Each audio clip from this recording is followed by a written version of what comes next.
మన అఖిల భారత కిసాన్ సభ సమావేశాల ఆహ్వాన సంఘ అధ్యక్షులు లక్ష్మణరావు గారు, గౌరవ అధ్యక్షులు ప్రొఫెసర్ వేణుగోపాలరావు గారు, అధ్యక్షులు కృష్ణయ్య గారు, ఇతర మిత్రులు, మీడియా మిత్రులందరికీ నమస్కారం. లక్ష్మణరావు గారు ప్రస్తావించినట్లుగా మన గుంటూరు జిల్లా అఖిల భారత కిసాన్ సభ సమావేశాలకు ఆజ్ఞ ఇవ్వబోతుంది.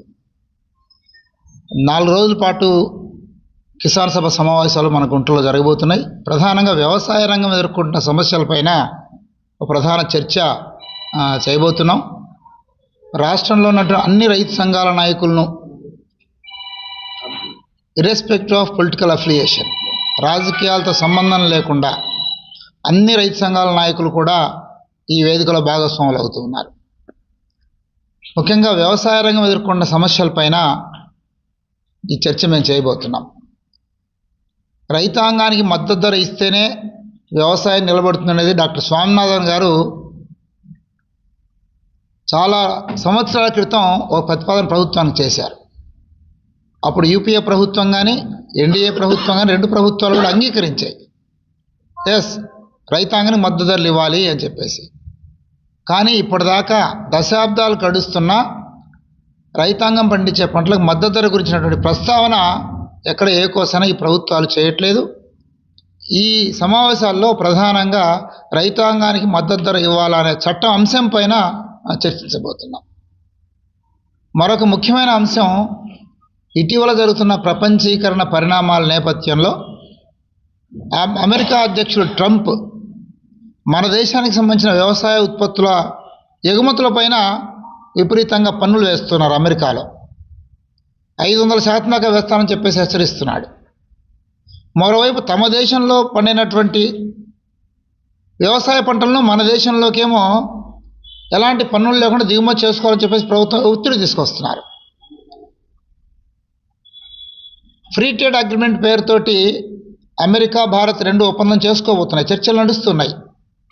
చర్చలు పూర్తయి ఒప్పందం కనుక జరిగితే మన దేశంలోకి మొక్కజొన్న దిగుమతి అవుతుంది, సోయాబీన్ దిగుమతి అవుతుంది, పాల ఉత్పత్తులు, కారుచౌక దిగుమతి అవుతాయి. ఆ రకం వ్యవసాయ రంగం, మన దేశ వ్యవసాయ రంగం మొత్తం తీవ్రంగా దెబ్బతినే ప్రమాదం ఉంది. మన దేశ ఆక్వా ఉత్పత్తులపైనేమో అమెరికా విపరీతంగా పన్నులు వేస్తామని చెప్పేసి అంటుంది. అందుకని అమెరికా దేశపు ఈ సుంకాల ప్రభావాన్ని గురించి ఈ సమావేశంలో ప్రధానంగా చర్చించబోతున్నాం. అట్లే అంతకు మునుపు 3 వ్యవసాయ చట్టాలకు వ్యతిరేకంగా చాలా పెద్ద ఆందోళన ఢిల్లీలో జరిగింది. అలా నరేంద్ర మోడీ రైతాంగానికి క్షమాపణ చెప్పి ఆ చట్టాలను వెనక్కి తీసుకున్నాడు. కానీ ఇప్పుడు అవే చట్టాలను మరో రూపంలో, మరో దారిలో అవే చట్టాలు ఈరోజు అమలు చేసేందుకోసం ప్రయత్నం చేస్తున్నారు. మన వ్యవసాయ మార్కెట్లు నిర్వీర్యం కాబోతున్నాయి. మన విద్యుత్ రంగం ప్రైవేటీకరణ కాబోతుంది.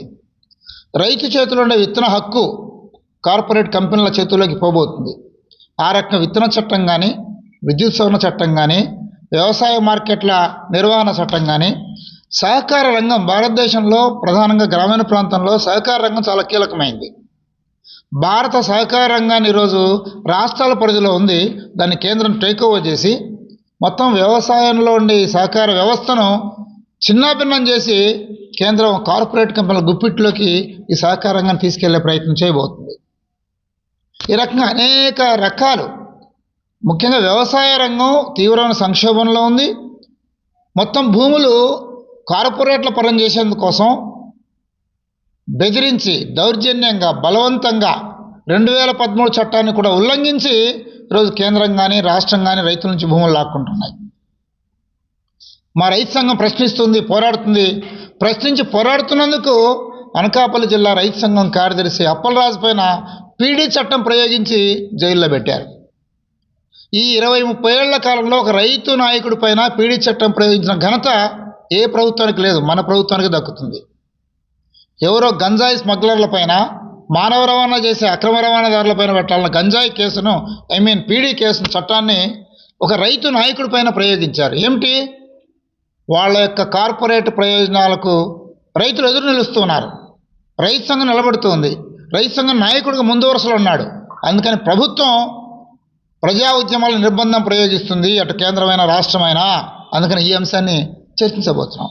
ఆ రకంగా వడ్డే శోభనాద్రీశ్వరరావు గారు, విజయ్ కృష్ణన్ గారు, హన్నన్ మొల్లా గారు, అశోక్ దవాలే గారు, అమరారాం గారు, మన డాక్టర్ కొల్లా రాజమోహన్ గారు, కేశవరావు గారు, ఝాన్సీ గారు, అన్ని సంఘాల రైతు నాయకులు వస్తున్నారు. మేము ప్రజలందరినీ కోరుతున్నాం, ముఖ్యంగా రైతాంగానికి మనవి చేస్తున్నాం. ఈ 4 రోజులు 29 నుంచి 1వ తేదీ వరకు జరిగే సెమినార్లు, ఒక్కొక్క రోజు 2-3 అంశాలపైన సెమినార్లు పెడుతున్నాం. సాంస్కృతిక కార్యక్రమాలు ఉంటున్నాయి. వీటన్నిటిలో పాల్గొని జయప్రదం చేయండి అని చెప్పేసి మీ ద్వారా అందరికీ మనవి చేస్తున్నాం. Thank you. Vice chancellor. ఈ నెల 29 నుంచి ఫిబ్రవరి 1 వరకు గుంటూరులో జరుగుతున్న ఏఏకే సమావేశాల సందర్భంగా రకరకాల సాంస్కృతిక కార్యక్రమాలు, ఎగ్జిబిషన్స్తో పాటు స్టాల్కు సంబంధించి వ్యవసాయ అనుబంధ రంగంగా సైన్స్కు సంబంధించి విద్యార్థుల అవగాహన కోసం ఈ కార్యక్రమం నిర్వహించడం జరుగుతుంది. ఒక ప్రారంభం అగ్రికల్చర్ యూనివర్సిటీ వైస్ ఛాన్సలర్ ఇక్కడ హాజరవుతారు. అదేవిధంగా శాస్త్రవేత్తలు, రకరకాల వాళ్ళు ఈ జిల్లాకు సంబంధించి రాష్ట్రం, తెలంగాణ నుంచి కూడా శాస్త్రవేత్తలు ఇక్కడ రాబోతున్నారు. దాంతోపాటు ఈ రాష్ట్రంలో ఉన్న రైతాంగ ఉద్యమాల్లో పాల్గొన్న అఖిలపక్ష రైతు సంఘాలందరూ కూడా పాల్గొంటారు. అందువల్ల ఈ కార్యక్రమానికి సంబంధించి 50 మంది పాల్గొనే విధంగానే కార్యక్రమం ఏర్పాటు చేయడం జరిగింది. 1936లో ఏఏకే స్థాపించిన తర్వాత దేశంలో, రాష్ట్రంలో అనేక ఉద్యమాలు చేపట్టిన నేపథ్యంలో అవన్నీ కూడా ఉద్యమాలకు సంబంధించి కూడా ఒక ఎగ్జిబిషన్గా ఆ రూపంలో చూపించడం జరుగుతుంది. దాంతోపాటు ఇవాళ భవిష్యత్తులో ప్రజలు కొనుగోలు చేసే నిత్యావసర వస్తువుల ధరలు కూడా ఏ విధంగా పెరగబోతున్నాయి, ఈ నూతన చట్టం వల్ల రైతు ఏ విధంగా ఇబ్బంది పడతారు, అదేవిధంగా భూమి నుంచి పారిపోయే విధంగా కార్పొరేట్లని ఇవాళ పూర్తిగా వాళ్ళకి ఆధీనంలో వచ్చే విధంగా ఈ చట్టాలు ఇవన్నీ కూడా వివరంగా దాంట్లో ఉంటాయి. రైతును రక్షించడానికి, రైతన్నకు చేదోడుగా ఉండటమే కాకుండా ప్రజల కొనుగోలు శక్తికి సంబంధించి కూడా భారాలు లేకుండా ఉండే విధంగా ప్రభుత్వాలు ఏ నిర్ణయం తీసుకోవాలో దాని మీద ఈ సమావేశాలు అన్ని రాష్ట్రాల నుంచి వచ్చి నాయకులందరూ కూడా తీర్మానాలు చేస్తారు. దాంట్లో భాగంగా అన్నీ కూడా తెలుసుకోవడానికి ఎప్పటికప్పుడు మీడియా ద్వారా కూడా మీ అందరికీ తెలియజేస్తాం.